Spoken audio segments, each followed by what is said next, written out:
Ya me metí.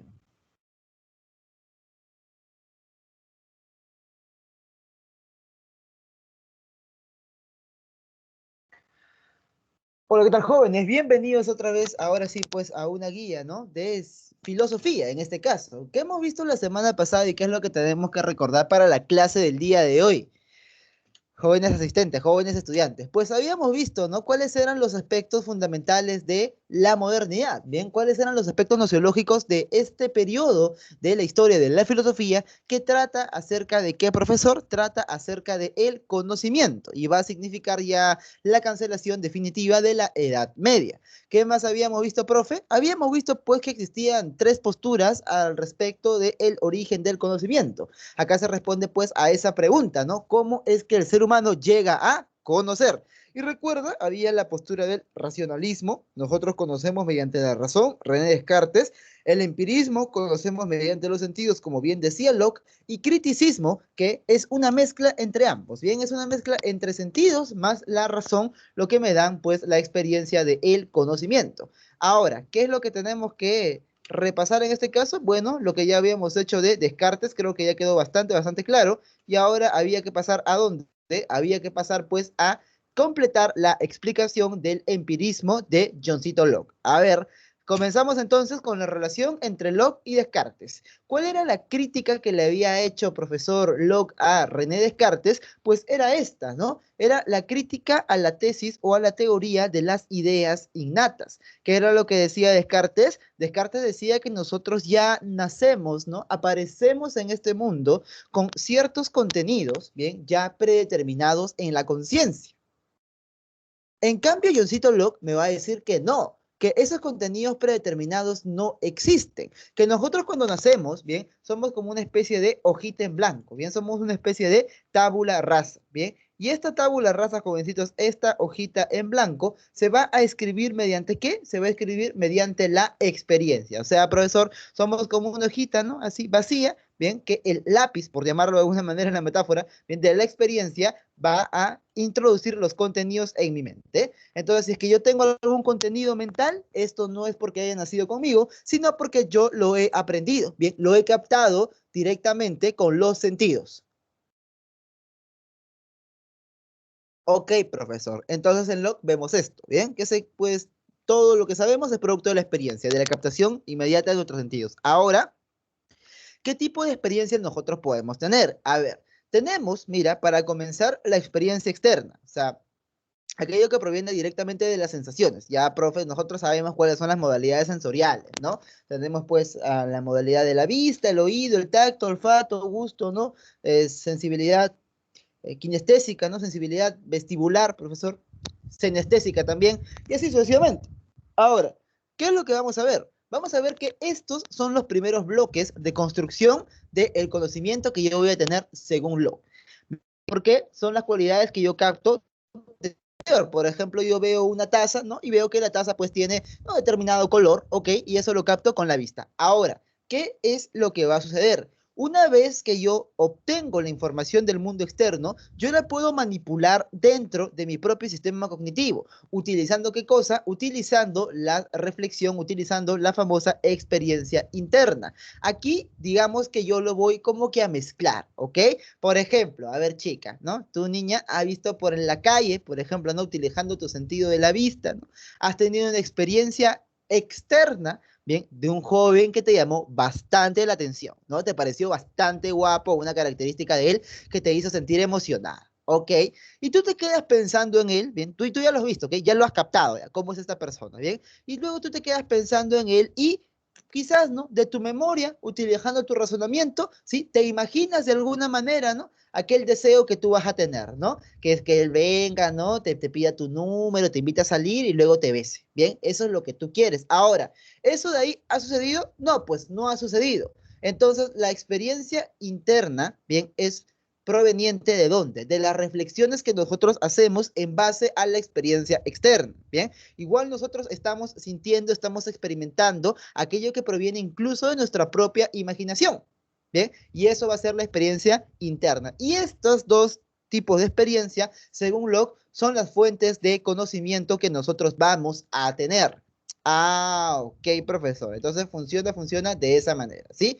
Ahora, ¿qué es lo que vamos a generar? Vamos a generar posiblemente dos tipos de ideas, ¿bien? Las ideas simples y las ideas complejas.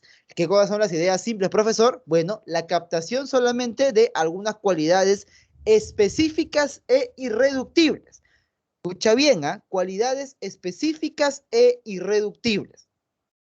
En este caso, por ejemplo, bien, tenemos la cualidad del color, por ejemplo, ¿no? El color verde, profesor, ¿no? El color rojo, por ejemplo. Bien. Se explica solamente a través de que alguien conozca ya cómo es que es este color, ¿bien?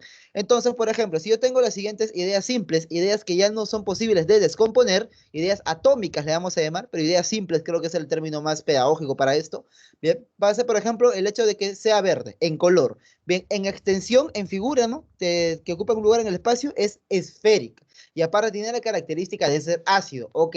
Si yo mezclo estas tres ideas simples, automáticamente, profe, ¿no? Yo tengo, a ver, algo que es verde, esférico y ácido. Obviamente, tengo la idea compleja de limón. Entonces, la idea compleja se compone de ideas simples. Excelente acotación. Claro que sí. Por ejemplo, yo tengo un objeto, ¿sí? Un objeto cualquiera. A ver, por ejemplo, profesor, ya, a ver, tengo acá pues un objeto que es largo, profesor, bien, largo, que es duro, profesor, y que es más o menos transparente de un material medio azulado. Ok, esto de aquí podría ser, por ejemplo, bien, una regla. Bien, entonces, ¿cuáles son sus cualidades simples o las ideas simples de esta regla? La extensión, profesor, en este caso que es un objeto que es alargado, largo, bien, también al tacto se siente bastante sólido, bastante duro, bien, y aparte tenemos pues que es un color transparente azulado, profesor. Entonces, esas ideas simples, esas cualidades elementales, bien, yo las voy a mezclar para conformar la idea compleja. ¿De qué? La idea compleja de regla. Entonces, de esta manera funciona, jóvenes. ¿Bien? Ok, profesor, ok. Entonces, tenemos que seguir avanzando, como decía un personaje por allí, ¿no? Tengo que seguir avanzando. Bueno, ¿hacia dónde nos movemos?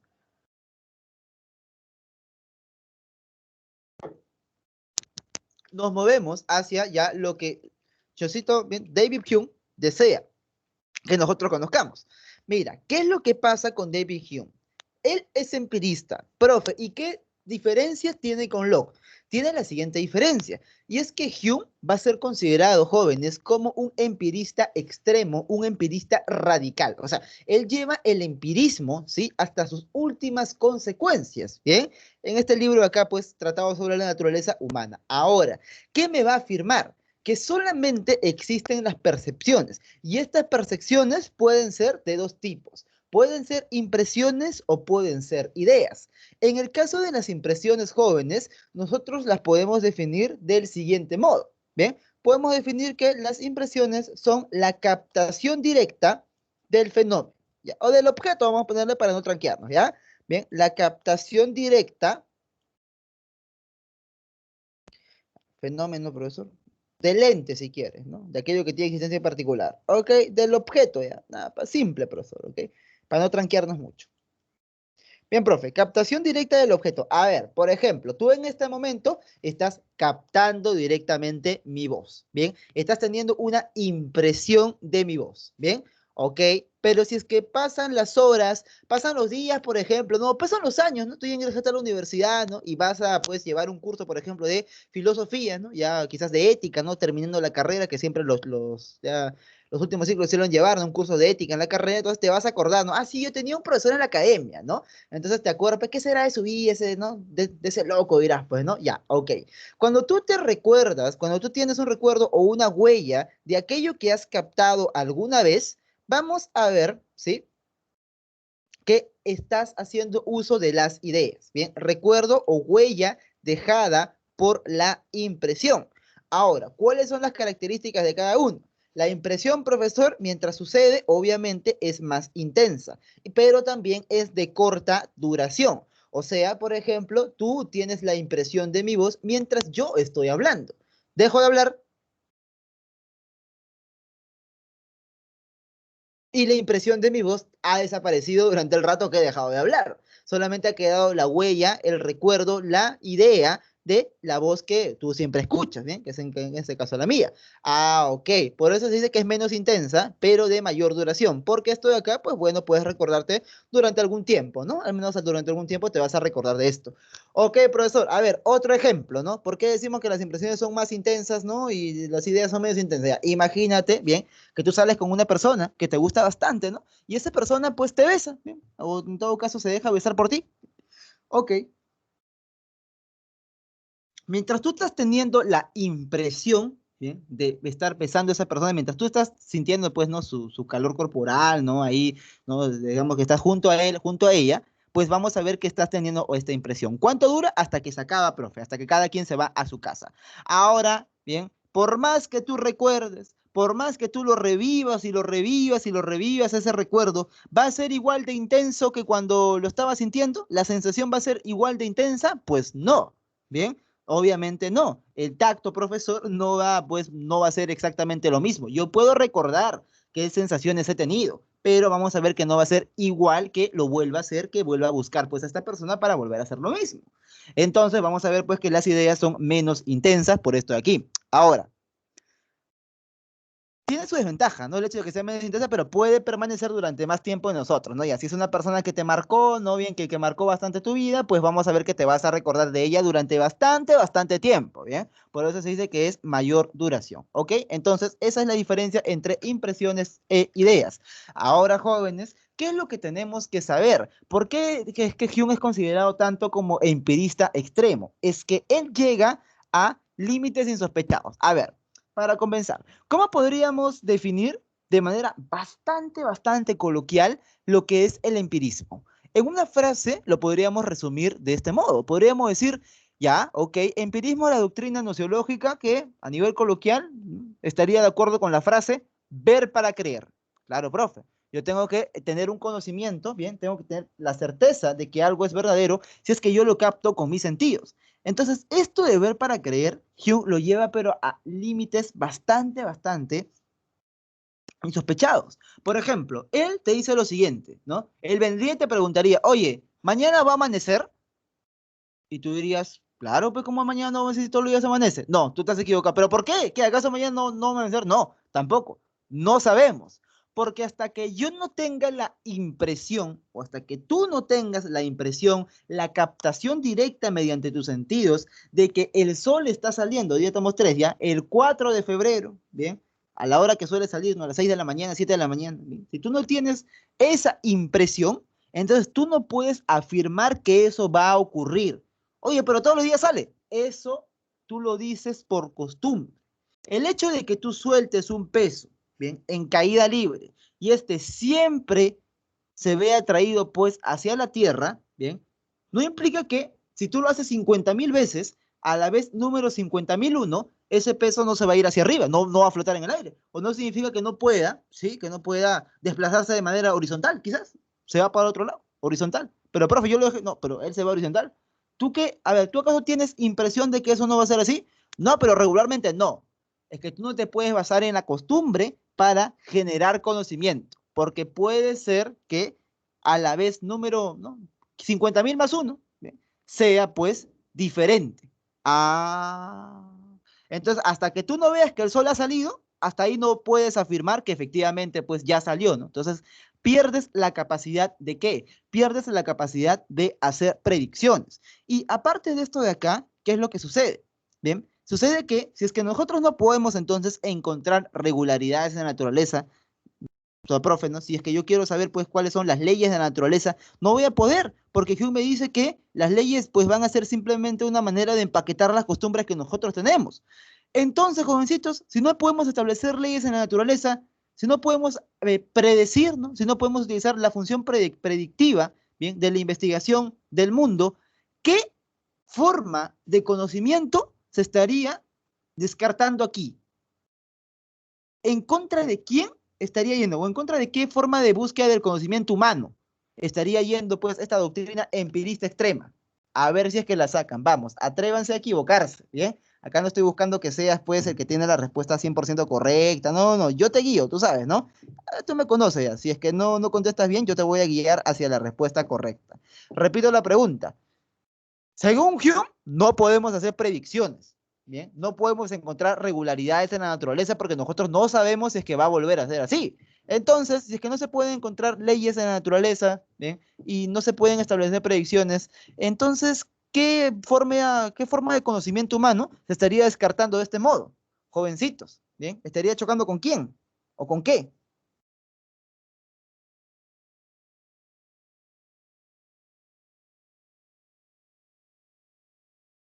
¿Racionalismo, Vladimir? A ver, Vladimir, vamos a ver, ¿ya?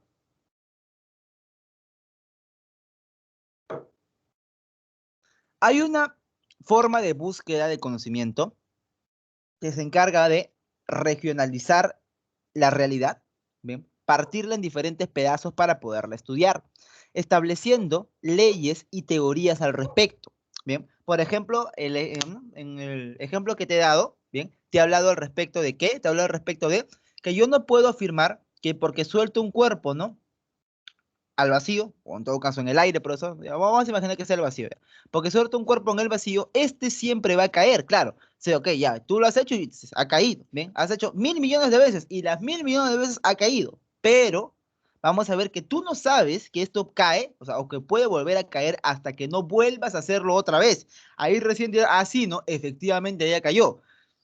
Entonces yo no puedo establecer, por ejemplo, leyes como la ley de la gravedad. Eso simplemente será mera costumbre nada más que los humanos tienen, ¿bien? Leyes de este tipo. Ahora, si es que yo no puedo establecer estas leyes, ¿bien? Porque yo no puedo saber qué es lo que va a pasar más adelante, ¿bien? No puedo hacer, pues, una predicción. Si no puedo establecer leyes sobre la naturaleza, entonces, ¿qué actividad de búsqueda del conocimiento humano estaría, digamos, ¿no? Viéndose invalidada en base a este empirismo extremo? ¿Bien? ¿Qué le suena? Excelente, Vladimir. Ahora sí te salió bien, ¿bien? ¿Y qué fue de los otros chicos? No, nada, profe, estamos en el Free Fire. Oye, regresa, regresa. Conocimiento científico, pues, Vladimir, excelente, claro que sí. Entonces, la ciencia tiene bastante de empírica, ¿no? Precisamente el experimento es eso, ¿bien? El comprobarlo mediante la evidencia captable con los sentidos. Profesor, hago el experimento, veo si es que funciona o no funciona.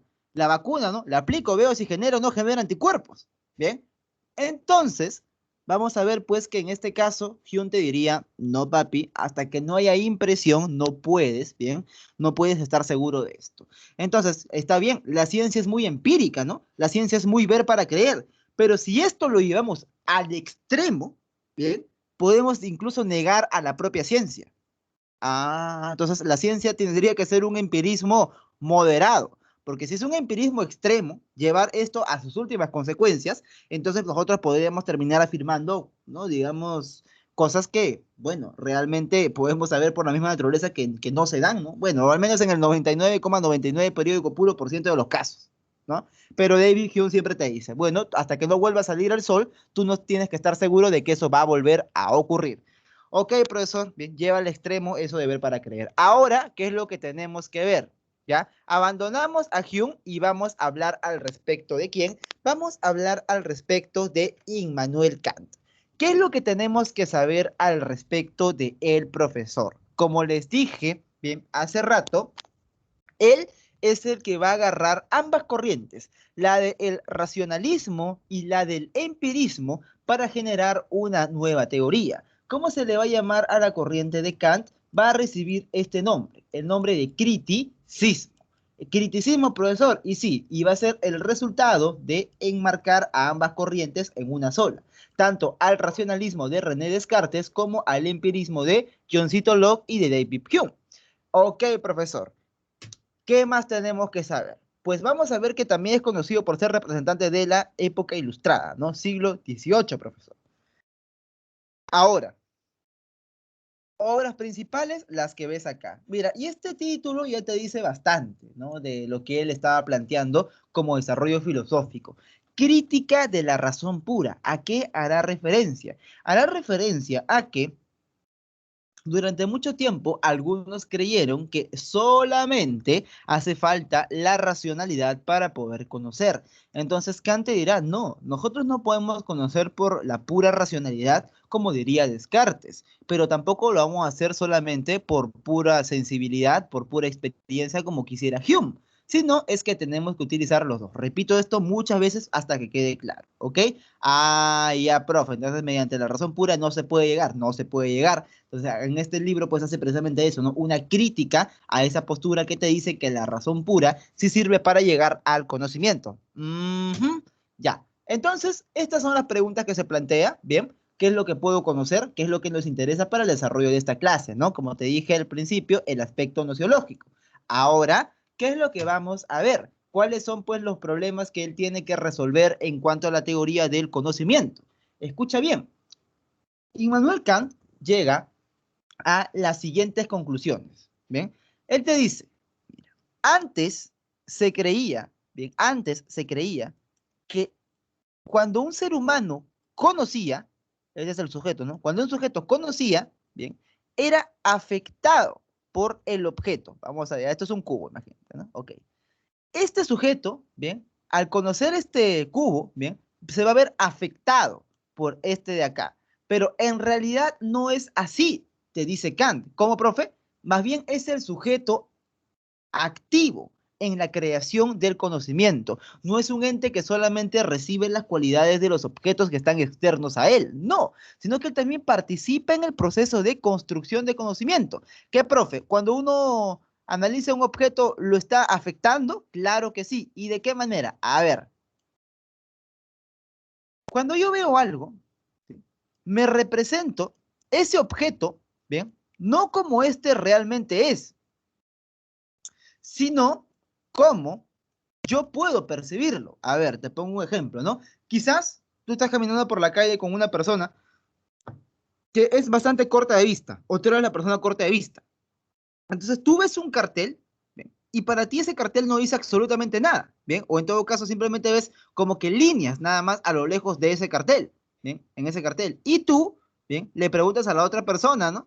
Y oye, ¿tú sabes? Ahí dice algo. Sí, te dice. Y que acá yo clarito estoy viendo que dice, por ejemplo, Avenida Bancay. Entonces tú representas este objeto de un modo distinto al que lo representa la otra persona. Entonces tú cuando ves un objeto, lo estás afectando. ¿Por qué? Porque la representación que tú te hagas de este objeto depende de la forma de percibir el mundo que tú vas a tener, de la estructura de tu sistema cognitivo, de la salud de tus órganos sensoriales y de múltiples otros factores.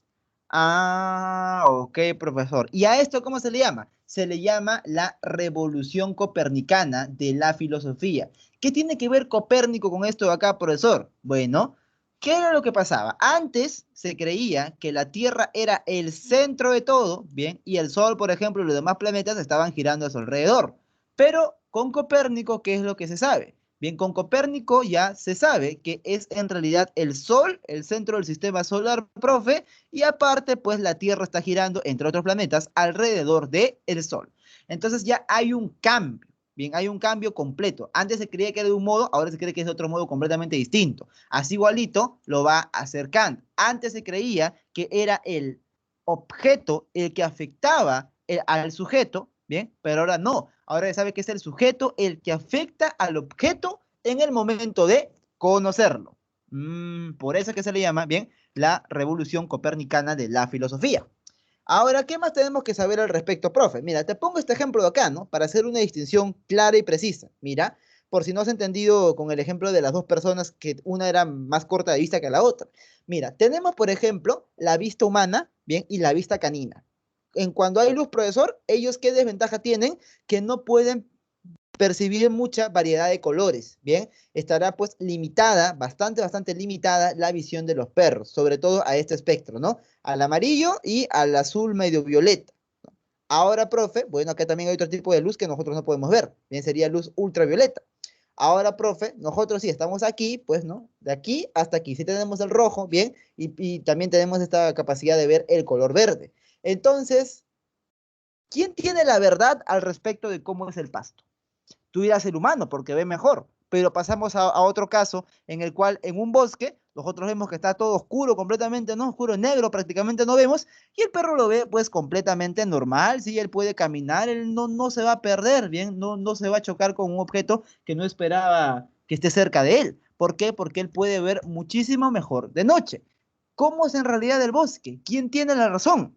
Otro ejemplo, tenemos aquí pues a un canguro, bien, que está siendo percibido, ¿no?, en esta representación gráfica mediante visión infrarroja. Bien, las serpientes ven el mundo de esta manera. Lo ven al canguro y lo ven pues como una serie de manchas de calor. Ahora, obviamente nosotros no lo vemos de este modo, porque nosotros simplemente con máquinas nada más, ¿no?, nos podemos incluso imaginar solamente, representar solamente cómo es que sería tener visión infrarroja, pero no es un sentido que nosotros vamos a lograr tener. Entonces, ¿quién tiene la verdad acerca del canguro?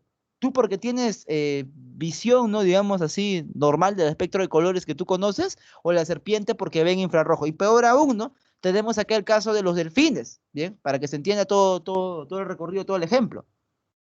¿Cómo es que perciben los delfines a los peces, o los cetáceos en general a los peces? Pues por ecolocación, ¿no?, ecolocalización. O sea, sale una onda sonora y al igual que el sonar de un submarino, de un barco, rebota y lo interpreta esta señal. Entonces, profe, ellos ven pues al pescado, ¿no?, o en todo caso perciben al pez, ¿sí?, como una serie de ondas que han rebotado de aquel sonido que él ha hecho. Bien, ecolocalización, igual que los murciélagos. Entonces, ¿quién tiene la verdad acerca de cómo es el pez? ¿Tú porque lo ves de colores? Bien, bueno, vamos a ver que funciona así. Ahora, por ejemplo, ¿no?, en el caso de acá de la visión humana y la visión canina, vamos a ver que esto se da ¿por qué? Porque nosotros tenemos tres pares de conos y bastones.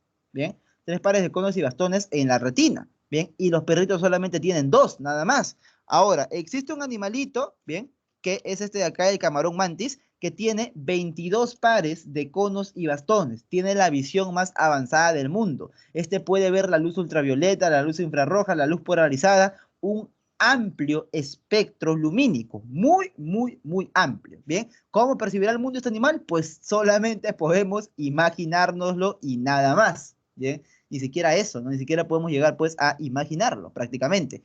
Ah, ok, profesor. Entonces, toda esta explicación que usted me está haciendo, ¿para qué es? Para enseñarte lo siguiente, ¿bien? Que el objeto en sí mismo, ¿sí? El objeto en sí mismo tal cual este es, nosotros no vamos a poderlo llegar a percibir en su totalidad, ¿bien? Porque nosotros estamos limitados por el sistema cognitivo que nos ha tocado tener. En caso de, ¿no?, en el caso de los humanos, ya sabes, pues, efectivamente cuál es. Y de los animales te he puesto algunos ejemplos adicionales.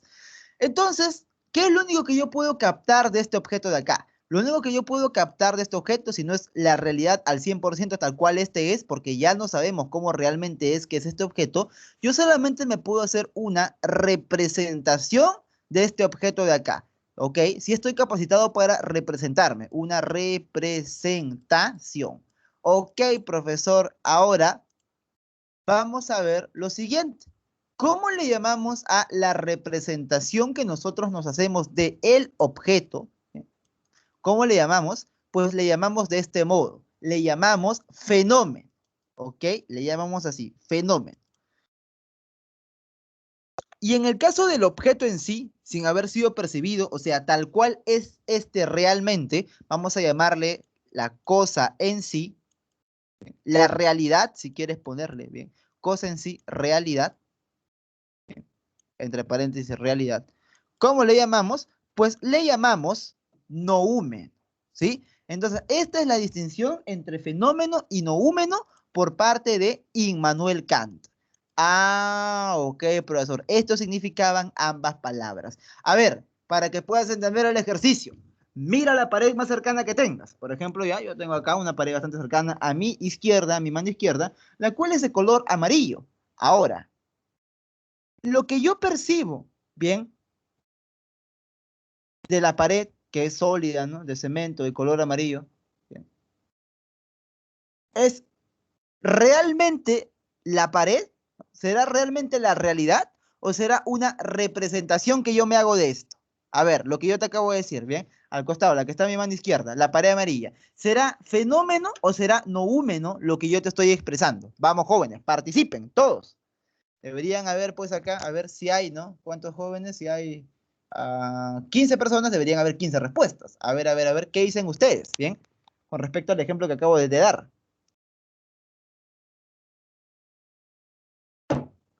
Profe, estoy en Among Us, me tocó ser el impostor. Regresa.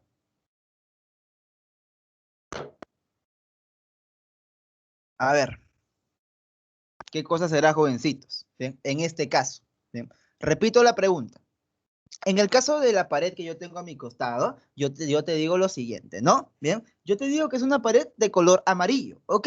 Entonces, esto es, pues, la representación que yo me he hecho de la pared. Por lo tanto, ¿qué será? ¿Será fenómeno o será noúmeno? Vamos, está ahí bastante fácil, ¿bien? Para que tú lo puedas responder. ¿Sí? O ya quizás es tan fácil la pregunta que ni así responde. El fenómeno, ¿sí o no, Edgar? Claro que sí. No, Edgar, no. Será el fenómeno, porque es la representación, Vladimir, que yo me he hecho al respecto de esta pared, Daría, muy bien, Alessandro. ¿Bien? Ok. Vladimir, ¿por qué no será noúmeno? Porque el noúmeno es inaccesible. Te voy a poner acá, ¿ya? Para aclararlo, ¿bien? Es inaccesible a el conocimiento humano. Puede afirmarse incluso que es incognoscible. No se puede llegar a conocer porque el noúmeno, bien, es la realidad en sí. Y ya hemos visto que cada quien tiene una interpretación de la realidad. O sea, cada quien está limitado por su sistema cognitivo para saber cómo es que es el mundo. Entonces solamente podemos tener una aproximación, no vamos a poder llegar a conocer los objetos al 100%, por más que lo veamos de recontra cerquita. De nuevo te pido que hagas el ejercicio. Mira tu pared. Nadie sabe en realidad cómo es esa pared. Bien, o sea, pero profe, yo lo veo todos los días. Sí, pero lo que tú ves es la representación que eres capaz de hacerte de esa pared. En realidad, la realidad tal cual que está fuera de ti, que está fuera de ti, nadie sabe realmente cómo es. Es imposible de captar en su 100%. Solamente estás limitado porque por tus capacidades que tienes. Traemos al camarón mantis, te va a decir que él ve muchas cosas que ni siquiera uno puede percibir, ¿no? O si es una pared, por ejemplo, que es que mitad roja, mitad verde, el perro la va a ver igual, va a decir, pues es una pared gris, no percibo diferencia alguna. Ah, bien. Entonces vamos a ver que esa es la diferencia entre estos dos conceptos, ¿bien? Entre el noúmeno y el fenómeno. El fenómeno es lo que podemos conocer, ¿bien? El noúmeno es lo incognoscible, ¿bien? Es la realidad tal cual. No podemos llegar a esta de acá.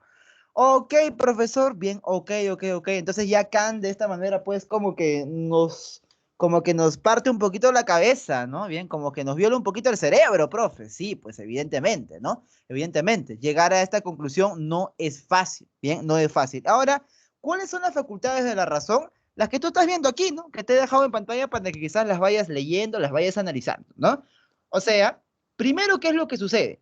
Primero ingresa, bien, los datos de la sensibilidad, o sea, lo que yo percibo con los sentidos. Pero esta es información, así, información pasiva, bien, no categorial, bien. Esta es información, pues, que, digamos, no todavía tiene sentido para nosotros, bien. Ahora, una vez que nosotros captamos, ¿sí?, estos datos de acá, vamos a procesarlos a través del entendimiento, lo cual ya va a permitir que esto de acá tenga más sentido. ¿No? Por ejemplo, ya, a ver, yo capto, por ejemplo, ¿no? En este caso, la pantalla, ¿bien? Entonces, la pantalla, ¿en qué categoría la podemos encajar? ¿En unidad o pluralidad? Profe, es una pantalla, unidad, por ejemplo. Pero si es que tú ves un tazón con alverjitas, ¿bien? ¿Esas alverjitas son unidad o pluralidad? No, profe, son bastantes. La encajo en pluralidad. Y así sucesivamente. Todos los objetos que tú veas, ¿bien? Vas a encajarla en diferentes categorías. ¿Y acá qué vas a elaborar? Pues juicios o enunciados. Bien, juicios o enunciados. Por ejemplo, ¿no? Las alberjas, o en todo caso, hay bastante alberjas. Ok. Bien. Bueno, hay una sola pantalla. También, ¿no? En cuanto a lo que es unidad y pluralidad. Ya depende si es que necesidad, causalidad, negación, limitación. Ya pueden haber múltiples categorías. Ok. Aparte de esto, vamos a ver la razón, ¿no? Con la razón nosotros organizamos aquellos juicios que nos produce el entendimiento. O sea, el entendimiento organizó la información de los sentidos, y esto ya es acá a partir, ¿no? La razón tal cual, ¿no? Primero entendimiento y luego razón. Entonces ya organizó aquello que proviene de los sentidos y elaboró pues un juicio. Y cuando yo razono sobre estos juicios, ya estoy precisamente utilizando ya tal cual, ¿no? Propiamente dicho, la capacidad racional del sujeto. Pero, ¿por dónde se parte? Se parte por la sensibilidad. Si nosotros tenemos, ¿bien?, conocimiento que no ha sido captado mediante la sensibilidad, pues este conocimiento es susceptible de ser declarado falso. Bien, ok, profesor. Bien, entonces te das cuenta que acá para Kant es ambos, tanto los sentidos como la razón. Bien, entonces por eso se dice pues que él resuelve ese problema, ¿no? Ese problema es de la modernidad. Bien, que dice, oye, conocemos por la razón, conocemos por los sentidos. ¿Cómo hacemos para conocer? Bien, ok, profesor. Seguimos, seguimos, seguimos. No, no paramos. Bien. Entonces, hasta acá, jóvenes, ¿alguna duda, alguna pregunta, algún comentario, algo que deseen que les vuelva a explicar? Porque ya tengo que compartir la otra diapositiva y no te preocupes, no he desaparecido, sino que simplemente estoy cerrando esto de aquí para pasar pues al siguiente, bien, al siguiente tema, ¿no? Que es el tema que compete al día de hoy, que es el tema de filosofía contemporánea 1, o también conocido como filosofía del siglo XIX, lo cual ya corresponde a qué corresponde pues a el ciclo avanzado tal cual que ya hemos iniciado pues esta semana con ustedes, ¿bien? A ver, jóvenes, ¿alguna duda, alguna pregunta, algo que deseen? Normal, yo te puedo volver a explicar, no hay ningún problema, siempre y cuando tú me lo digas, ¿bien?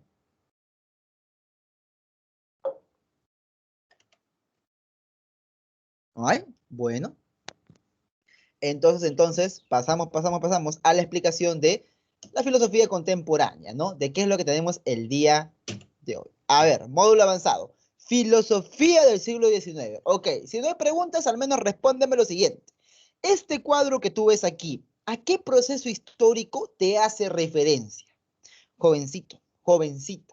Bien, estamos en el siglo XIX, ¿ah? Tú por historia deberías saber ya, más o menos, este cuadro, ¿a qué proceso histórico te hace referencia?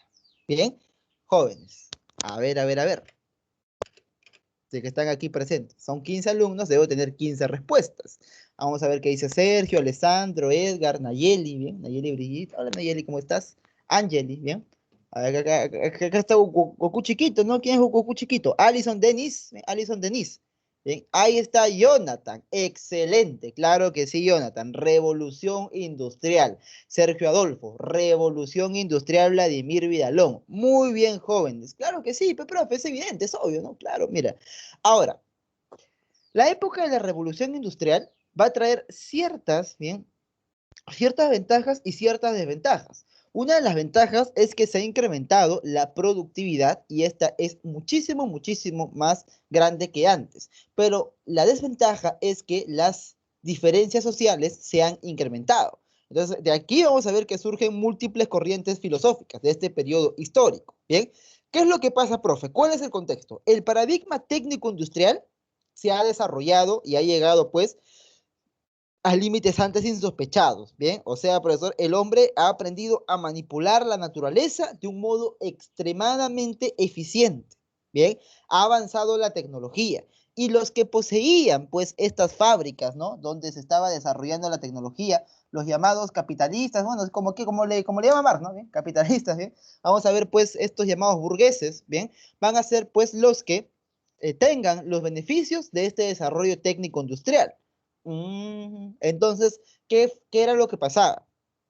La idea de progreso, bien, debido a la razón, la idea de que el hombre progresa debido a la razón, estamos avanzando, ¿no? Estamos yendo hacia adelante gracias al uso de nuestra razón. Bien, esta idea que proviene, bien, de la modernidad, de la ilustración, vamos a ver que tiene su auge, bien, durante el siglo XIX, bien, tiene su auge, sí, pues, durante este periodo. Entonces acá esa es la tesis pues fundamental, ¿no? O sea, se continúa con el proyecto moderno, se continúa con el proyecto de la ilustración, pero aquí vamos a ver que hay un énfasis en el paradigma técnico industrial. Bien, o sea, yo conozco algo y conozco algo no con el objetivo pues teórico de saberlo, no. Yo conozco algo para poder transformar la naturaleza para beneficio mío. Bien, o en todo caso ya, para beneficio de la humanidad, si quieres, pues. ¿Quién ayudó en este proceso a nivel filosófico? Obviamente, es mi buen amigo, el filósofo Bacon. ¿Qué fue lo que nos dijo Bacon, profesor? Bacon, bien, durante la época de la modernidad, que es antes de esto de aquí del siglo XIX, ya había dado las siguientes luces, ya había exclamado la siguiente frase. ¿Cuál era la frase, profesor? Pues Bacon nos había dicho que saber es poder. ¿Qué significa esto de acá de que saber es poder? Significa que cada vez que nosotros encontremos un conocimiento, ese tiene que ser necesariamente aplicado para beneficio del ser humano. Uno ya no conoce con el simple afán contemplativo de saber cómo es que es el mundo y la naturaleza. No, uno busca conocimiento para ejercer un dominio sobre la naturaleza, ¿bien? Para sacar un provecho, para sacar un beneficio de ese conocimiento que ha adquirido. Y eso lo dice Bacon, ¿bien? Unos 200 años antes, ¿bien? De este periodo. Entonces, acá es el momento de mencionarlo. Ok, profesor. Entonces ya, pues, saber es poder. Obviamente, profe, tiene mucho sentido que este lema haya prácticamente sido, pues, ¿no? A nivel filosófico, el que cimente la revolución industrial. Ahora, ¿hacia dónde tenemos que pasar? Hacia la primera corriente que nace de este periodo, que es el positivismo. ¿Qué es lo que sucede, profesor, con el positivismo y por qué se le llama de esa manera? ¿Cuáles son sus características? Mira, para comenzar, hay dos características fundamentales, así, pero recontra fundamentales en el positivismo. El primero, la primera característica es el optimismo por el progreso. ¿Y esto de dónde viene? Viene de la manera de ver el tiempo lineal que introdujeron los cristianos. O sea, los judíos, bien, que ya te expliqué, ¿no? Que la clase pasada, ¿no? Te expliqué la clase pasada que, bueno, son los primeros en traer el monoteísmo, bien, y que van a heredarle a los cristianos gran parte de su forma de ser. Acá tenemos el cristianismo, recuerda, ¿no? El árbol que te dice la anterior clase. Vamos a ver, pues, que este pueblo, ¿sí? Tiene una concepción de ver el mundo muy, muy diferente a la de los otros pueblos. Su concepción de ver el mundo en cuanto al tiempo es que este es una progresión lineal hacia adelante, a diferencia de, por ejemplo, los griegos, que tenían pues una idea de un tiempo de manera circular. Por ejemplo, los incas, las culturas preincaicas también tenían esto de acá, bien, de ver el tiempo de manera circular, pero la cosmovisión judaica y la cosmovisión cristiana van a introducir este nuevo esquema. El tiempo es una línea hacia adelante. ¿Y qué es lo que hace la ilustración? La ilustración le agrega esto, es una línea hacia adelante y hacia arriba. Por lo tanto, ¿cómo es el tiempo para los positivistas? Como si fuera prácticamente una escalera.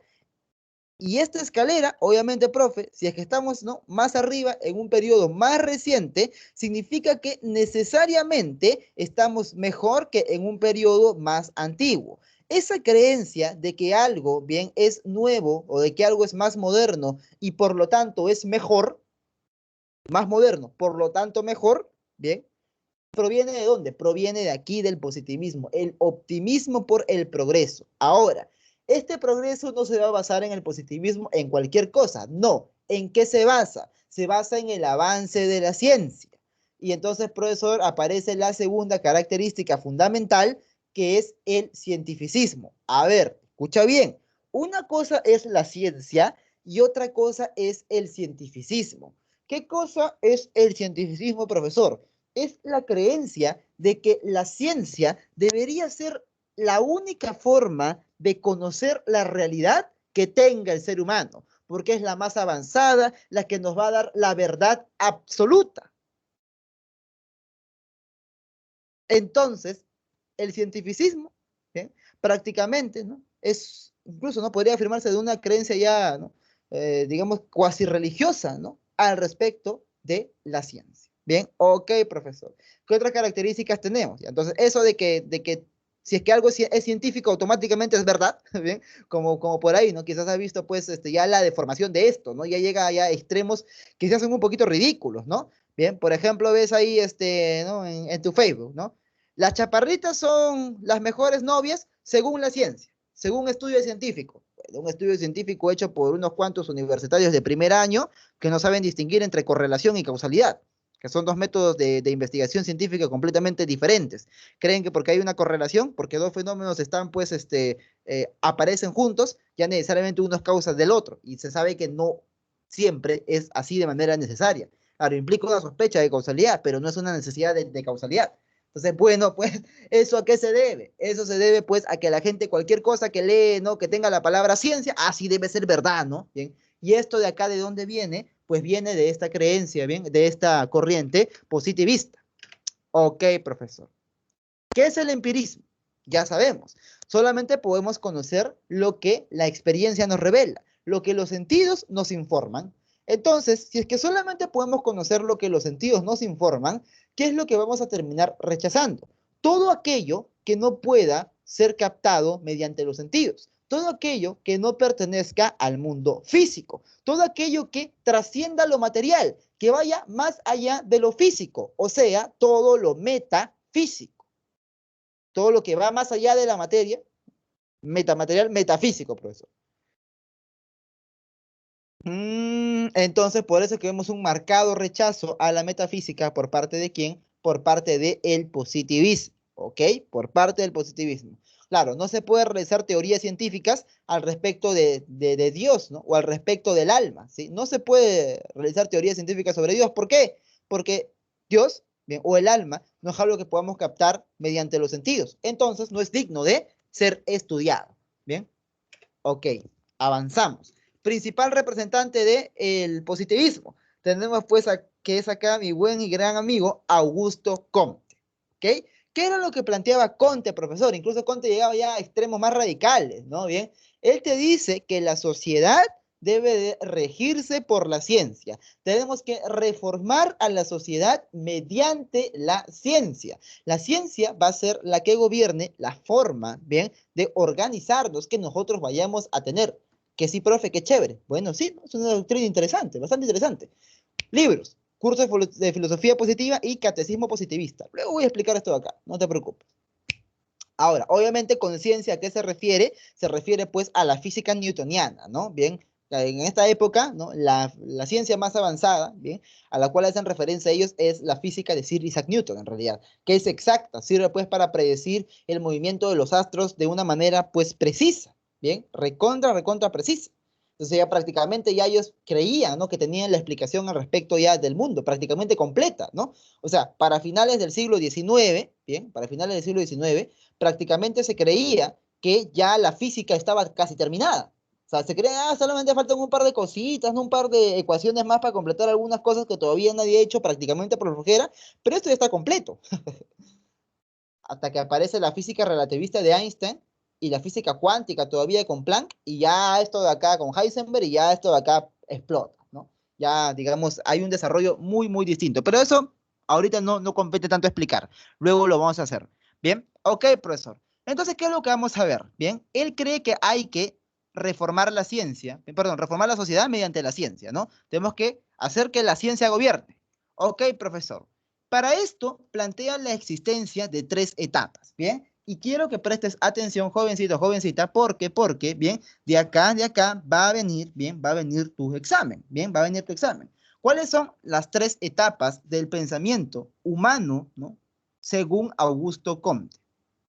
Pensamiento humano a nivel histórico de la humanidad en general y a nivel particular también, ¿eh? O sea, dentro de uno mismo como persona, como individuo. Mira, para comenzar tenemos un estadio teológico o religioso, ¿bien? O sea, profe, esto de aquí es un paso necesario, te dice Augusto Comte, ¿bien? La religión, el que el ser humano haya creído en dioses, es algo completamente necesario, ¿bien? Que ha sido la infancia de la humanidad, ¿bien? La primera manera de tratar de explicar el mundo, de buscar algunas causas o buscar algunos principios, ¿bien? Entonces, bueno, como toda época pues inicial en la vida del ser humano, esto se tiene que superar, ¿bien? Ya ha sido la etapa inicial, completamente necesaria, ¿bien? No es que ahí sea despreciable, pero tenemos que seguir avanzando.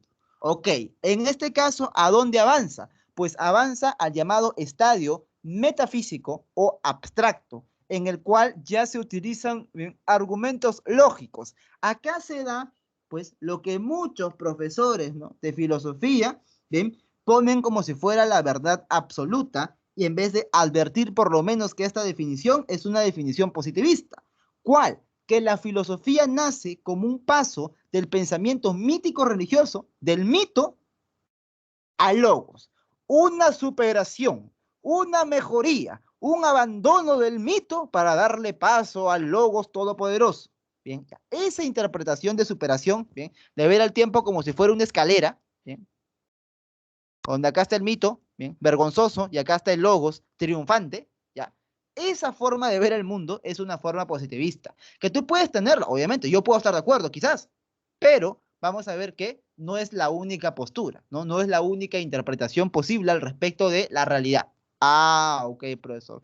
Oye, y en este estadio metafísico y abstracto, bien, si te digo, pues, ¿no? Que aparece, ¿no? La explicación lógica del mundo, hemos pasado de la religión a qué? ¿Sí? ¿Qué ha aparecido acá? ¿Qué es lo que ha aparecido? Jóvenes, alumnos. ¿Qué forma de búsqueda del conocimiento humano ha aparecido? ¿Cuál creen ustedes? Bien. Metafísica, profesor. Abstracción. Bien. Abstracción. ¿Qué será lo que apareció? A ver, a ver, a ver. ¿Qué postulan? ¿Qué creen? Ángel y Daría, Leonardo. No sé si es que hay delay de la plataforma, del internet, o hay delay en ustedes, ¿no? Profe, un ratito, un ratito, un ratito. Ya, ya. Estoy saliendo de la partida, ¿no? Estoy poniendo pausa. Me estoy escondiendo detrás de un árbol, ¿no? Para que no me encuentren y poderle responder. Deja, oye, deja esa máquina, ¿bien? Después le contestas, ¿sí? Tu tiempo vale oro, tienes que decirle, pues hoy estoy en clase, ¿no? De filosofía, no tengo tiempo para responderte. En el recreo te respondo. Así va a valorar tu tiempo. Habla. ¿Cuál sería la forma de búsqueda del conocimiento que aparece aquí? Si hemos abandonado, bueno, entre comillas, ¿no? Según Comte, hemos abandonado la religión para dar paso a qué, jovencitos, ¿a qué? Nadie se atreve, nadie se atreve. A ver, profe, explique pues usted. Pero ya estoy explicando, ¿no? Simplemente estoy tratando de ver si es que alguno tiene, o tiene el conocimiento, o tiene una intuición al respecto. Vamos, Karina Margarita. A ver, chica aquí, bien. A ver, a ver. Vamos, que hace rato la salvó, ¿quién era? Creo que la salvó Jonathan Daniel, ¿no? Creo que era Jonathan, ¿bien? ¿Quién tenemos acá? A Hernán Mauricio, ¿bien? Al cual no lo veo participar mucho, jovencito. Bien. Ah, pero profe, al menos estoy acá. Ok, espero que estés acá en cuerpo y alma, ¿no? En presencia virtual y también en atención. Jóvenes, lo que les estoy pidiendo, la respuesta que les estoy pidiendo hace ratazo es que me digan la palabra filosofía, pues, jovencitos. Se da acá el paso de la religión a la filosofía. Se supera esto de aquí, bien, supuestamente, ¿no? Según Conte. Se supera la religión para dar origen a la filosofía. Y la filosofía, a su vez, es un espacio transitorio, bien, un espacio transitorio para llegar a dónde, para llegar al estadio, bien, a la época, ¿no? A la fase positiva o científica, que aquí sí es a donde tenemos que llegar. Esta es la madurez de la humanidad, en la cual nosotros ya para conocer el mundo utilizamos la observación, la experimentación, la comparación. Utilizamos el método científico. Ah, ok, profesor, con su paso de la contrastación. Entonces, aquí es religión, aquí es filosofía, y aquí ¿qué cosa es? Aquí por sobre todo, ¿qué va a estar? Por sobre todo, pues va a estar la ciencia, ¿bien? Por sobre todo va a estar la ciencia. Entonces, por eso te dije, ¿bien? Que era, pues, ¿no? Cientificista, ¿bien? La ciencia es el saber supremo, ¿bien? Ahí está. Hola, ¿qué tal, Karina Margarita? Hola, ¿qué tal, Hernán? Bien, ahí está. Excelente, Hernán. Ok, ok, chicos, bien. Siempre puedes haciendo, ¿no? Hincapié a mis alumnitos, que como somos pocos, bien, tienen nombre y apellido, ¿no? Bien, ya ¿cómo se llama? Cuando son más de 50 ya son cabezas nomás, ¿no? Ya no me acuerdo el nombre de nadie, ¿no? Bien, son alumnos nada más. Bien, bien, bien. Ok, profe, pocos deben más bien ustedes aprovechar, ¿no? Que son pocos para poder pues, hacer preguntas, ¿no? A tener un trato más personalizado, en realidad. Bien, bien, bien. Entonces, profe, avanzamos, avanzamos, avanzamos. ¿Qué más tenemos que saber al respecto de esto de aquí? Tenemos que saber, bien, la clasificación de las ciencias según Augusto Comte. A ver, profesor, ¿qué tipos de ciencia existen? Mira, vamos también así de manera progresiva, desde lo más simple hasta lo más complejo. Ojo, con simple y complejo no me refiero a fácil o difícil, sino a cuán complejo es el objeto de estudio. Bien, a la complejidad del objeto de estudio. Puede ser muy difícil, pero su objeto de estudio quizás no es tan complejo. Ok, profesor. ¿Qué es lo que vamos a ver? Mira, los objetos más simples, bien, van a ser tratados por la matemática. Esta de acá se encarga de figura y relaciones abstractas. Todavía hay un nivel de abstracción aquí, ¿bien? Porque, por ejemplo, cuando yo hago esto, 2x más 3x, ¿bien? Entonces no me interesa tanto el contenido de x, sino simplemente la forma en la que esto se puede relacionar. Ah, ok. Ahora, de la matemática, bien, aparte de este, ¿no? De este saber, bien, bastante, ¿no? Bastante simple en su objeto, ¿no? Que son abstractos, que no son concretos, bien, aparece la astronomía, la cual me va a tratar al respecto de qué, de cuerpos brutos inertes, profesor. Por ejemplo, en este caso, el movimiento de los astros. Ahora, si yo junto la astronomía, que es el movimiento de los astros, o sea, no influencia de los astros en la conducta, eso es esoterismo, eso es astrología. No confundir por si acaso, ¿ah? Astronomía, el estudio, profesor, ¿no? De seguir los astros, todo ello, bien, que hasta ahorita se sigue haciendo, bien, y astrología ya es si eres Géminis, ese tipo de cosas, pero no tiene nada que ver acá, ¿ok? Entonces, profe, de la unión de la astronomía con la matemática, ¿nosotros qué podemos hacer? Podemos establecer cómo es que esos cuerpos celestes se comportan y podemos predecir su movimiento. Obviamente, profe, esto da origen ¿a qué? A la física. Ah, ok. Entonces tenemos aquí la matemática, la astronomía y luego la física. En orden va, ¿ya? Luego, más complejo, bien, va a ser el objeto de estudio de la química, porque acá ya vemos que aparecen ciertas reacciones y acá incluso ya se va a llegar a estudiar el mismo átomo o la interrelación entre átomos, profesor, moléculas, compuestos, solutos y todo lo que nosotros sabemos del curso de química. Bien, y más incluso. Ah, ok, profesor. Pero estos compuestos químicos se van a llegar a organizar de una manera sumamente compleja que ya va a ser pues una entidad, un organismo capaz de realizar funciones como por ejemplo, bien, la alimentación, la reproducción y el crecimiento, el desarrollo. Ok, profesor, entonces ya estamos hablando de vida, ya estamos hablando de seres vivos. Y para eso, ¿qué tenemos que utilizar? Tenemos que utilizar pues la otra ciencia conocida con el nombre de biología. Ahora, dentro de la biología están los seres más complejos de todos, ¿bien? De todo el campo, de todo el mundo animal, que son los seres humanos. Y estos seres humanos a su vez van a formar una estructura súper compleja, que es el conjunto de seres humanos, ¿bien? La interrelación entre seres humanos, que en este caso es la sociedad.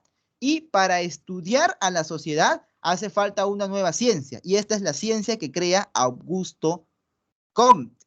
Si tú A o B, ¿no? Quizás conoces a alguien, ¿no? Que va a estudiar sociología, que quiere postular a sociología, entonces ya sabes quién ha sido el creador de esa ciencia, ¿no? El filósofo Augusto Comte, como siempre les digo, ¿no? Bien, de cada vez que un filósofo se especializa mucho en algo, termina creando una ciencia. En este caso, ¿cómo es que interpreta Comte la ciencia de la sociología? Pues vamos a ver que lo interpreta así, como física social. ¿Por qué física social, profesor? Porque al igual que la física me permite determinar el movimiento de los cuerpos y poder predecir y controlar el movimiento de los cuerpos, vamos a ver que la sociología debería predecirme de la misma manera, ¿sí? El movimiento de las sociedades. Entonces yo a través de esta ciencia debería pues poder organizar la sociedad de manera eficiente. Y acá ya viene pues el aspecto político de la teoría. Bien, yo voy a organizar la sociedad mediante la ciencia. Entonces vemos que funciona de este modo. Bien, profesor. Entonces vemos que esto funciona de esta manera. Ahora sí, ya comprendemos este cuadrito de acá que dice física social o sociología. Y al igual que la física, bien, se divide en estática y en dinámica, pues, profe, ¿no? Estática, ¿cómo es que están hechas, ¿no? En un determinado momento histórico, y dinámica, cómo es que éstas progresan, ¿no? Y en la dinámica social, en las leyes del progreso de la sociedad, vemos pues esta famosa ley de los tres estadios, ¿no? De las tres etapas. Ah, ok, profesor. Bien, tres etapas. Bien. Teológico, bien. ¿Cómo podemos poner, por un ejemplo de estadio teológico? A ver, por ejemplo, ¿no? A ver. Que tu abuelita está rezando, por ejemplo. Obviamente, profe, es estadio teológico, ¿sí o no? Bien. Ah, ok. Ahora, si es que nosotros queremos explicar el mundo, por ejemplo, de supuestamente, ¿no? De lo que sucede en la realidad, ¿no? A partir de hechos positivos o reales, sin apelar en ningún término abstracto, ¿bien? Aparte, ¿no? ¿Crees que el conocimiento tiene que ser comprobado mediante experiencia empírica, mediante los sentidos? Obviamente estamos hablando de positivismo de Augusto Comte y estamos hablando pues de estadio positivo o científico. Ok, profesor, ok. Entonces, hemos terminado con esta partecita. De aquí, ahora, jóvenes, ¿hacia dónde nos movemos? ¿Hacia dónde nos vamos? Pues nos vamos hacia otro filósofo bastante reconocido de esta época. Pero hasta acá, jóvenes, dudas, preguntas, comentarios, algo que deseen añadir, bien, algo que deseen que se les explique, bien, si no para pasar a hablar acerca de el siguiente filósofo, bien, representante, ¿no? De esta corriente del idealismo alemán. Ok, veo que no es así. Bien, entonces pasamos, seguimos, jovencitos. No paramos. Bien, ¿qué cosa es el idealismo alemán, profesor? Bien, es una corriente, específicamente el idealismo absoluto, ¿no? Es una corriente que pretende explicar la totalidad de lo real a través de un principio abstracto que es la razón universal, ¿ok? Vamos a ver, ellos se consideran continuadores de la Ilustración, consideran que son herederos de Kant. Ok, profesor. Bien. Y aquí tenemos al principal representante, George Hegel. Bien. Entonces, recuerda siempre que la filosofía de Hegel es la filosofía más abstrusa que existe. Bien, así como que más oscura, más tranca, por decirlo, profe. Bueno, sí, ¿no? No porque sea muy profunda, sino porque tiene, digamos, muchas palabras, en muchos términos técnicos, un lenguaje prácticamente aparte se crea, ¿no? Entonces tú para comprenderlo tienes que primero aprender a qué se refiere con cada una de las palabras del lenguaje propio que se ha creado. Vamos a ver pues que así funciona Hegel, ¿no? Ok, profe, ¿qué es lo fundamental en este pata? Bueno, lo fundamental en este pata es que él creía, bien, que el mundo provenía de una suprema razón, de una razón universal. Llámale idea absoluta, llámale razón universal, llámale Dios si quieres. Ahora, ¿qué es lo que sucede con esta razón universal? Esta va a dar origen a todo lo existente. Bien, luego te voy a explicar cómo es que da origen a todo lo existente. Ok, pero tenemos pues que explicar primero una frase, ¿no? Es esta de aquí. Que todo lo real es racional y todo lo racional es real. Profe, ¿qué significa esto? Todo lo real es racional y todo lo racional es real. A ver. Si todo lo que existe, todo lo real es producto de Dios o la razón universal, entonces significa que esto de aquí, bien, esta realidad, bien, ha sido pensada por esta razón universal. Por lo tanto, esta realidad, bien, cualquier objeto que tú veas en el mundo es pues evidentemente racional. Si es que es real, proviene de la razón universal. Y en tanto que proviene de la razón universal, es racional. Ok. Entonces, al igual también, bien, que todo lo racional es real. ¿Por qué? Porque todo aquello, bien, que existe ha estado en una conciencia previamente. Todo lo que está en una conciencia, profesor, bien, todo lo que es racional, todo lo que tiene lógica, pues va a existir de algún modo, bien, como pensamiento, como razón, pero tiene existencia, bien. Entonces, por lo tanto, para Hegel, todo lo real es racional y todo lo racional es real. ¿Todo proviene de dónde? De la razón universal. ¿Y este quién es, profesor? Llámale Dios. Si eres cristiano, llámale Dios. No hay ningún problema, diría Hegel. Ok. Ahora, ¿qué más tenemos que saber? Bien, tenemos que saber lo siguiente. Tenemos que saber que Hegel se propone convertir, ¿qué cosa? Convertir a la metafísica en ciencia. O sea, él mismo te dice, hay que dejar de hacer que la filosofía sea un amor al conocimiento para pasar a ser el conocimiento mismo, el saber mismo. Entonces, ¿qué es lo que quiere hacer Hegel? Hegel quiere encontrar una filosofía que puede explicar de manera absoluta todo lo real, todo lo existente. Hegel se plantea esto, pues convertir a la metafísica en una ciencia exacta que me dé, ¿bien?, idea de la razón universal, ¿bien? Que me diga cómo es que el universo se ha ido desarrollando, ¿bien? A través de esta razón universal o Dios si quieres, ¿no? Ahora, como buen seguidor de la Ilustración, ¿él en qué cree? Cree en la libertad, pues. Cree en la razón y cree en la libertad. Por historia universal sabes, ¿no? Razón, libertad, razón, libertad, razón, libertad. Ok. Vamos a ver, pues, en este caso, ¿sí? Vamos a ver en este caso, ¿qué tenemos, bien? A la racionalidad, ¿bien? ¿Qué es garantía de la libertad? A ver, ¿cómo podemos explicar esto? Mira, tenemos pues, por ejemplo, a una piedra, ¿bien? ¿La piedra se puede mover por sí misma? ¿Bien? ¿La piedra tiene algún tipo de movimiento? No. ¿Tiene algún tipo de racionalidad? No. Es un objeto completamente inanimado. Ok. ¿La planta, profesor, es más libre que la piedra? Podríamos afirmar que sí, porque la planta al menos, bien, se puede mover en dirección al sol, ¿no? Ya tú sabes el famoso fototropismo, ¿no? Las hojas se mueven buscando la luz solar. Entonces, obviamente no va a ser pues igual de racional que un ser humano, pero al menos es más libre, ¿ok? Ahora sí, un animal ya posee emociones, ya posee movilidad. Entonces vamos a ver que hasta dentro de la naturaleza hay grados, ¿no? De más alto y más bajo en tanto a lo que la racionalidad implica, involucra. Ah, ok, profesor. ¿Qué más vamos a tener? Vamos a tener que ahora sí, de la naturaleza, ¿bien? Aparece ¿qué cosa? Aparece el llamado espíritu. ¿Qué es el espíritu? Una conciencia individual, si quieres llamarla, ¿bien? Es una conciencia. Ok, profesor, ¿bien? ¿Cuáles son estas conciencias? Pues tenemos en un breve momento el hombre primitivo, que como no era tan racional, no era del todo libre. Y esto se iba, ¿no? Por eso cada vez volviendo más racional hasta llegar al nacimiento de la filosofía con el hombre griego. Luego aparece, ¿no? La clásico, ¿no? El clásico, prejuicio, ¿no? Que tienen algunos de los 1000 años de oscuridad de la filosofía medieval. Pues, oscurantismo. Pues, interpreta la historia así, pues, si te gusta. Hay un salto del hombre griego al hombre ilustrado, ¿ok? Ya dejando de lado pues esos 1000 años de oscuridad, como dicen algunos. ¿Ok, profesor? Ya.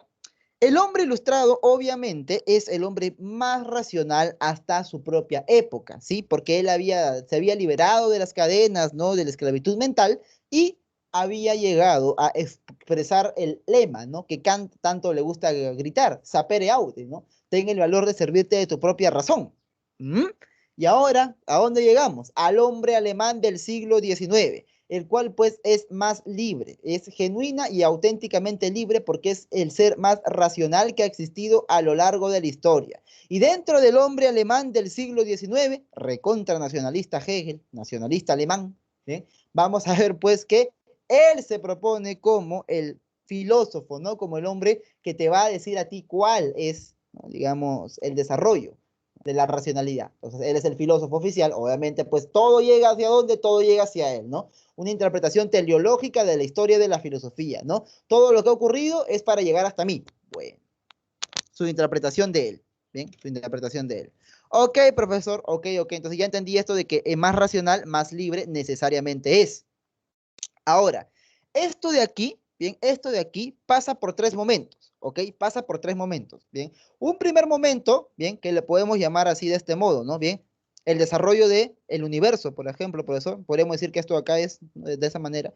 A este primer momento le vamos a llamar afirmación, ¿ok? ¿Qué es lo que sucede con la primera parte de la afirmación? O ya, si quieres llamarle así, tesis, normal, no tengo ningún problema. Bien, aparece la llamada idea en sí o Dios, bien. En este caso, bien, esta idea en sí, o Dios, bien, se va a presentar como generador de absolutamente todo lo que existe, bien. Este de acá va a ser, pues, el que gobierna, bien, por sobre todo, pero, bueno, va a tener sus características de ser perfecto, ¿no? De ser inmutable.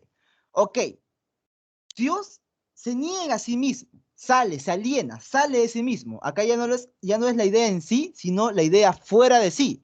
Y cuando se convierte en fuera de sí, profesor, como te dije hace rato, se está negando. Entonces tenemos acá la negación. Y serían pues características contrarias a las características iniciales que ha tenido Dios en un primer momento. ¿Bien? Si Dios es perfecto, o la idea razón universal es perfecta e inmutable, esto va a ser imperfecto y va a ser cambiante, mutable. Bien, cambiante, mutable. Ah, ¿y qué es imperfecto y está cambiando continuamente? Pues la naturaleza. Ok. Ahora, de esta afirmación y esta negación, o sea, de esta tesis y de esta antítesis, bien, ¿qué es lo que va a salir? Va a salir un tercer momento, conocido como negación de la negación de la negación, negación al cuadrado si quieres, o también llámale síntesis, ¿no? En este caso se reúnen las dos características principales, ¿bien? Que habíamos visto antes que estaban contrapuestas, o sea, algo que tenga de imperfecto, ¿bien? De corruptible, ¿no? De cambiante, y que a su vez tenga algo de divino, bien, algo de racional al 100%. Entonces, ¿quién va a ser este de acá? Va a ser el espíritu, ¿bien? ¿Y qué cosa es el espíritu? Es la racionalidad en un sujeto, ¿bien? El espíritu no es otra cosa que el hombre, profesor, ¿bien? Eso será el espíritu. Entonces, obviamente, el hombre tiene de natural, tiene de animal y tiene de divino. Entonces, estos son los tres momentos que Hegel plantea, ¿bien? En el desarrollo de la idea absoluta, en el desarrollo de Dios, ¿bien? Ah, ok, profesor. Entonces, esta idea absoluta o razón universal se va desarrollando, ¿bien? Constituyendo el universo. Primero él está ahí, solito, esa idea en sí, luego, ¿bien? Sale, se aliena fuera de sí, genera la naturaleza, y de la combinación aparece el hombre, que tiene de divino por la razón y que tiene de natural por el cuerpo. Ok, avanzamos, avanzamos, avanzamos. Y aquí son tres los momentos, pues, del espíritu, ¿no? Del espíritu humano, ¿bien? Son, el espíritu subjetivo es una conciencia individual. O sea, el espíritu subjetivo es una conciencia individual en un sujeto. Bien, en este caso, ¿tú eres un espíritu subjetivo? Claro que sí. ¿El profesor es un espíritu subjetivo? Claro que sí. ¿El tutor es un... Todos los humanos particulares somos espíritus subjetivos, ¿bien? En tanto que humanos individuales. Ahora, ¿qué es lo que va a pasar? Este espíritu subjetivo, ¿bien?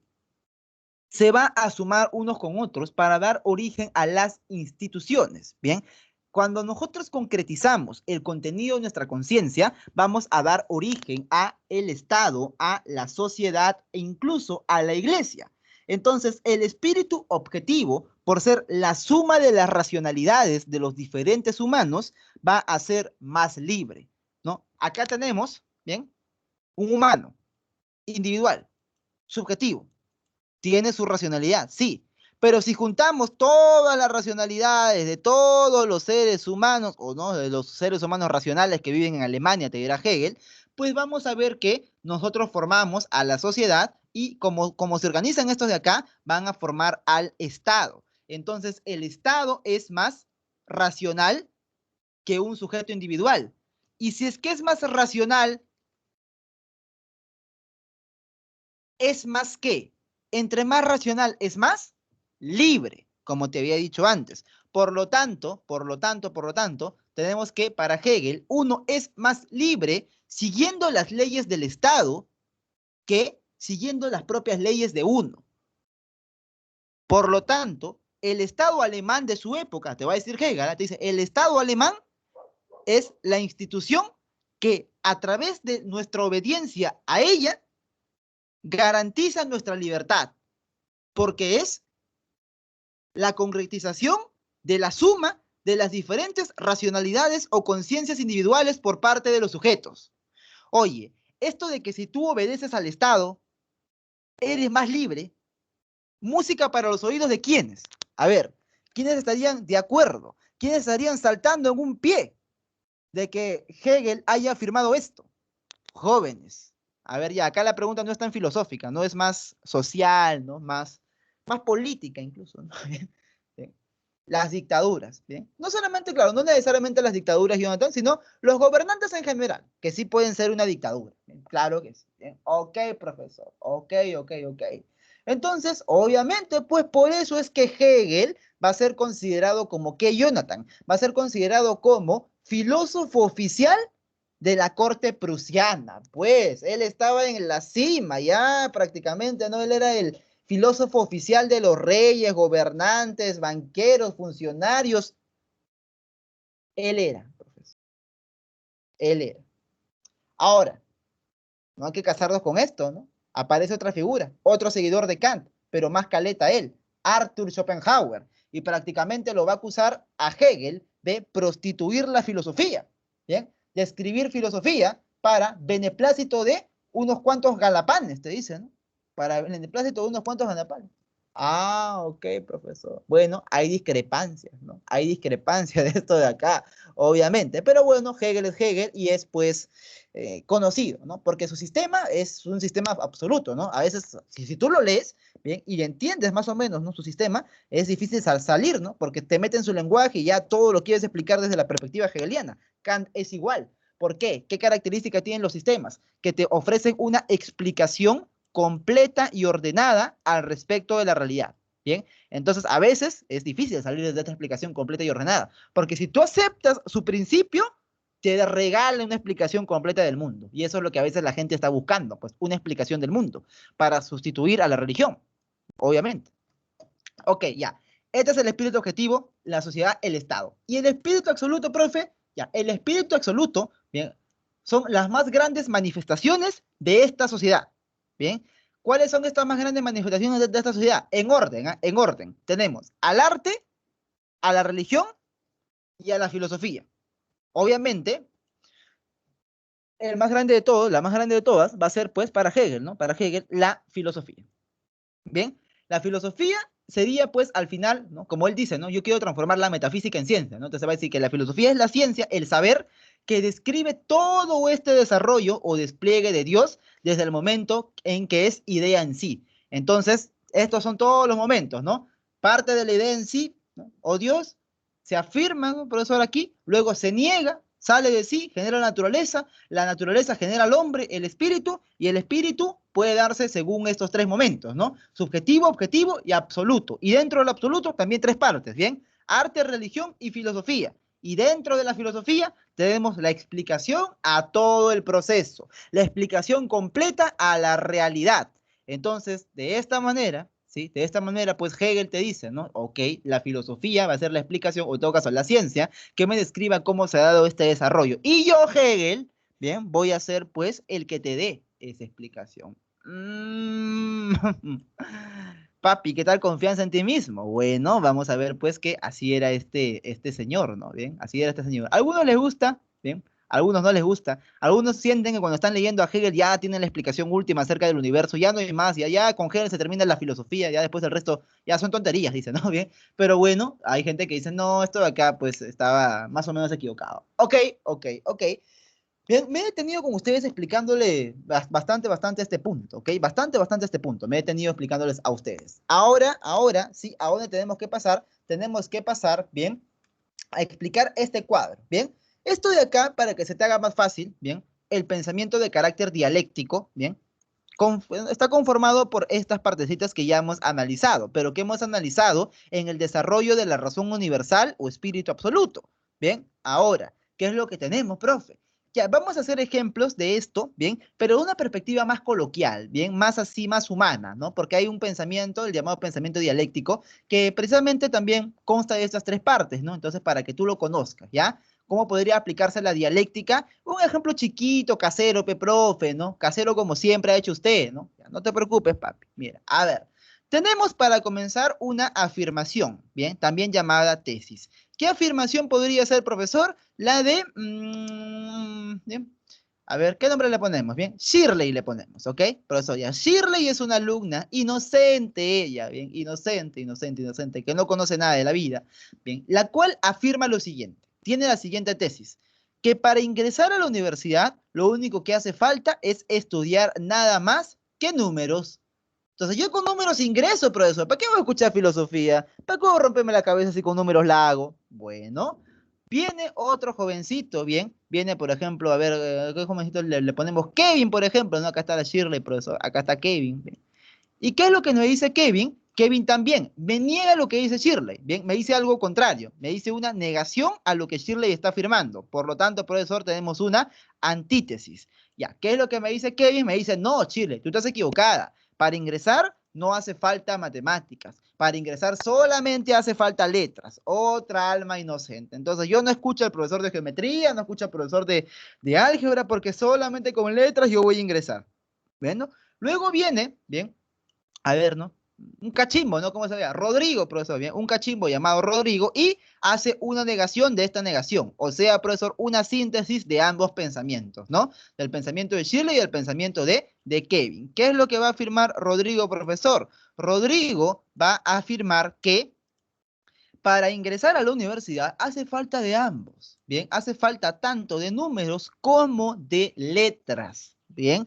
Hace falta de números, ¿bien? Y hace falta de letras. Entonces, esta será la síntesis de aquellas dos posturas contrapuestas que habían en un primer momento, ¿bien? Entonces, a eso también, ¿con qué nombre lo conocemos? Lo conocemos con el nombre de la dialéctica. Excelente, Vladimir. Vidalón. Justamente iba a hablar al respecto del materialismo dialéctico. A ver, ¿qué es lo que dice Marx? Bien, pasamos ya a otra corriente, ¿bien? Marx, por dónde empieza? Va a empezar, bien, haciendo una crítica a Hegel, porque Marx afirma que mientras que para Hegel, bien, el desarrollo del mundo, de la materialidad de la naturaleza, era obra de una razón universal, bien, más bien Marx te va a decir que no, que Hegel tenía razón con la dialéctica, pero en lo que se equivocaba, bien, era en la forma de ver las cosas. O sea, Hegel veía el mundo al revés, te decía.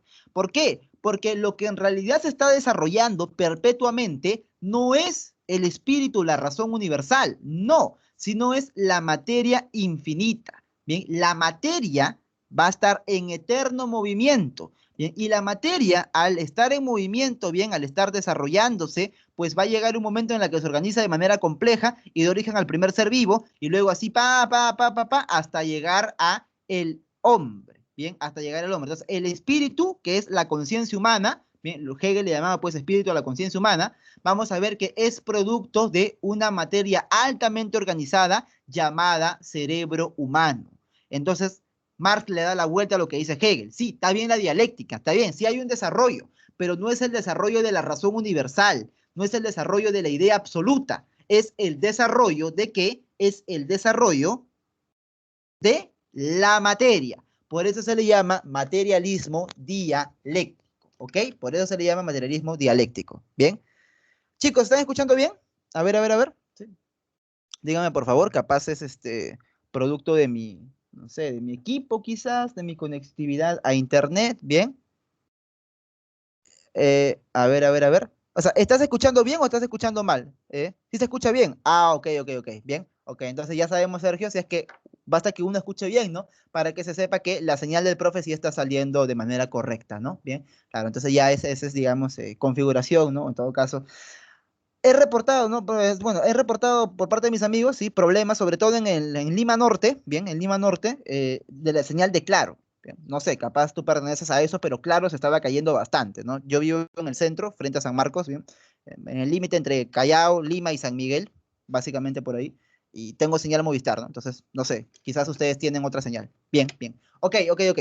Vamos a ver, pues, jovencitos, que de esta manera, bien, entendemos el materialismo dialéctico de Marx. Bien, ahora, bien, para entrar, pues, en colación a lo que vamos a desarrollar, ¿no? Terminar de desarrollar la próxima clase, bien, ¿de qué vamos a hablar? Vamos a hablar al respecto del materialismo histórico. ¿Por qué, profesor? Bien, tenemos que saber lo siguiente al respecto de Marx también. Tenemos que saber que para Marx, nosotros somos producto de qué? Somos productos de relaciones sociales de producción, bien, con los otros seres. Lo importante acá es la manera en la que la materia se desarrolla. Y en la historia humana, bien, lo que importa son las condiciones materiales de existencia. Entonces, las condiciones materiales de existencia, bien, se van a dar a partir de qué? De la manera en la que nosotros nos organizamos para producir. Entonces, por eso es que para Marx aparece esto, ¿bien? Las relaciones sociales de producción. La forma de producir los medios para poder vivir, ¿bien? Es lo que determina la manera de pensar de las personas. Esto es la base de todas las sociedades, ¿bien? Esto de las relaciones sociales de producción es la base de todas las sociedades. ¿Y qué te dice Marx? Que hay que cambiar esto de acá. Es por eso que el marxismo tiene un carácter evidentemente práctico, porque te dice que su objetivo no es teorizar al respecto del mundo. Su objetivo, bien, su objetivo es la transformación de la realidad. ¿De qué realidad? Recuerda, estamos en la revolución industrial. ¿Y qué era lo que sucedía? No deja de ser cierto, ¿no? Que había gente pues bastante, digamos, explotada, gente que trabajaba 18, 16 horas al día por un sueldo de hambre. Entonces, no deja de ser cierto, ¿no? Lo que decía Marx de que, bien, hay personas, pues, que para su época, ¿no? Estaban siendo explotadas. Entonces, bueno, acá ya viene su propuesta de él, ¿no? Bien, su propuesta de él, que ya es algo propositivo, su opinión, que no es la verdad necesariamente, que la única manera de acabar con esa explotación del hombre por el hombre es a través de la revolución que nos va a llevar a la nueva sociedad, que es la sociedad comunista, creencia de Marx, ¿bien? Entonces, por eso se afirma que hay un carácter práctico en esta filosofía. Bien, y también que vamos a ver la próxima clase. La próxima clase tendríamos que hablar al respecto de qué. Tendríamos que hablar al respecto de Friedrich Nietzsche. Bien, vamos a hablar al respecto de Nietzsche. Nietzsche le da una vuelta a todo el pensamiento moderno, a todo el pensamiento ilustrado, a todo el positivismo, a todo el marxismo. ¿Por qué? Porque él te afirma que esos ideales de la Revolución Francesa, ¿que cuáles son? Los ideales de la Revolución Francesa. Libertad, igualdad, fraternidad, ¿sí o no? Ya. Esos ideales son ideales falsos, te dicen, ¿bien? Son ideales falsos. Aparte, Nietzsche también denuncia que la sociedad de su época es una sociedad que se ha olvidado de lo esencial del hombre. ¿Y qué es lo esencial del hombre? Lo esencial del hombre es que es un ente natural que en tanto que ente natural que posee instintos, ¿bien? Posee instintos. La sociedad moderna, te dice, la sociedad occidental solamente se ha centrado en lo apolíneo. ¿Qué cosa es lo apolíneo, profesor? Del dios griego Apolo, ¿bien?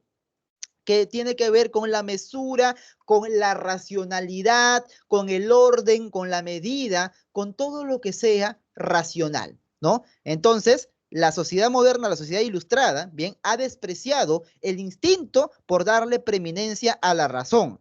Y él te dice, va a hacer que tú dejes de adorar a Apolo y comiences a adorar a quién, en sentido metafórico, obviamente, ¿no? Adorar, ¿no? Vivir según las reglas de quién, según las reglas de Dioniso, ¿bien? Dioniso, o Baco, como le llamamos pues en Roma, Dioniso. Bien. Entonces, profe, Dioniso, ¿qué cosa es? Es la parte opuesta a lo apolíneo, ¿bien? La parte instintiva, la parte del rito orgiástico, ¿bien? Aquella parte, pues, que vamos a ver que es necesaria, ¿no? Para revalorizar lo que tiene que ver con el cuerpo, lo que tiene que ver con lo vital, ¿bien? Ok, profesor, entonces acá la razón, acá tenemos pues a los instintos, tenemos a aquella parte natural que nosotros somos, ¿bien? Acá es la razón, acá sí es también forma parte el instinto. Y esto es a lo que debemos de dar más preeminencia. ¿Quiénes han sido los encargados de que a nosotros desechemos nuestro instinto y solamente le demos uso a la razón?